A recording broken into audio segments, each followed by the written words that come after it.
എല്ലാവർക്കും നമസ്കാരം. മിക്സ് സ്റ്റുഡിയോയിലേക്ക് സ്വാഗതം. യൂറോ കപ്പിൻ്റെ ക്വാർട്ടർ ഫൈനലിലേക്ക് പോർച്ചുഗൽ. പ്രീ ക്വാർട്ടർ പോരാട്ടത്തിൽ സ്ലൊവേനിയക്കെതിരെ പെനാൽറ്റി ഷൂട്ടൗട്ടിൽ ജയിച്ചാണ് റൊണാൾഡോയും സംഘവും അങ്ങനെ യൂറോ കപ്പിൻ്റെ ക്വാർട്ടർ ഫൈനലിലേക്ക് എത്തുന്നത്. നിശ്ചിത സമയത്തും അധിക സമയത്തും ഇരു ടീമുകളും ഗോൾ രഹിത സമനില പാലിച്ചതോടെയാണ് മത്സരം പെനാൽറ്റി ഷൂട്ടൗട്ടിലേക്ക് നീണ്ടത്.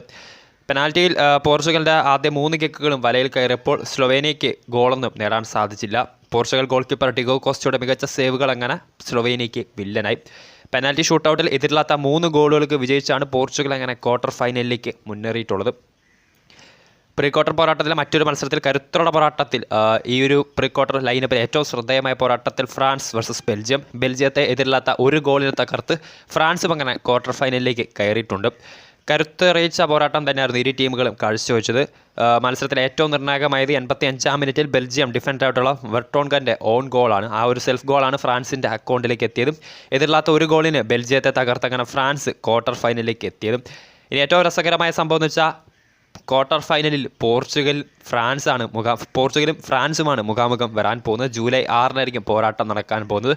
സോ ക്വാർട്ടർ ഫൈനലിൽ അങ്ങനെ തീവാറും പോരാട്ടം തന്നെ റൊണാൾഡോയുടെ പോർച്ചുഗലും കിലിയൻ എംബാപ്പയുടെ ഫ്രാൻസും മുഖാമുഖം വരുന്നുണ്ട്. സോ വീഡിയോ ഇഷ്ടപ്പെട്ടാൽ ലൈക്ക് ചെയ്യുക, ഷെയർ ചെയ്യുക. കൂടുതൽ വാർത്തകൾക്കായി ചാനൽ സബ്സ്ക്രൈബ് ചെയ്യുക.